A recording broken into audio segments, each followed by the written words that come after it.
Qu'est-ce que ça a changé, cette victoire de Trump, qui était du coup une surprise sur ces marchés? Ce que ça a changé, d'abord, on s'est mis un petit peu à regarder le programme de Trump parce qu'on n'y croyait pas vraiment. Il était vu comme un populiste qui prenait le protectionniste. On s'est rendu compte finalement que c'est quelqu'un de très pragmatique. Son premier discours a été plutôt à l'apaisement, au rassemblement, donc ça a rassuré quand même les marchés financiers. C'est quelqu'un qui vient du monde de l'entreprise et on se rend compte qu'il est pro-business, son programme est pro-business.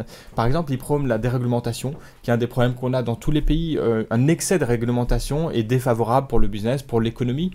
Et donc les marchés financiers sont favorables en fait à un plan de déréglementation de manière générale. En cas de risque systémique ou en tout cas en cas de remontée des taux brutale, le régulateur, l'autorité de contrôle des compagnies d'assurance vie pourrait très bien décider pour un certain nombre de compagnies d'assurance vie de geler les possibilités de retrait ou d'arbitrage même des fonds en euros. C'est-à-dire qu'en fait, pendant une période de 3 mois renouvelable une fois pendant 6 mois au total, les épargnants pourraient se retrouver bloqués et ne pas pouvoir retirer leurs fonds de leur compagnie d'assurance vie. Depuis que la loi Sapin 2 a été présentée en première lecture puis en deuxième lecture, il est vrai qu'il y a quelques centaines, on pense qu'aujourd'hui il y a quelques centaines de gros épargnants français qui ont décidé de transférer leurs fonds sur des contrats d'assurance vie au Luxembourg. Alors effectivement, on peut se demander aujourd'hui, est-ce que ça s'adresse à tout le monde? Quels sont les avantages en fait de ces contrats d'assurance vie? Et finalement, est-ce que ça ne concerne pas uniquement les gros patrimoines?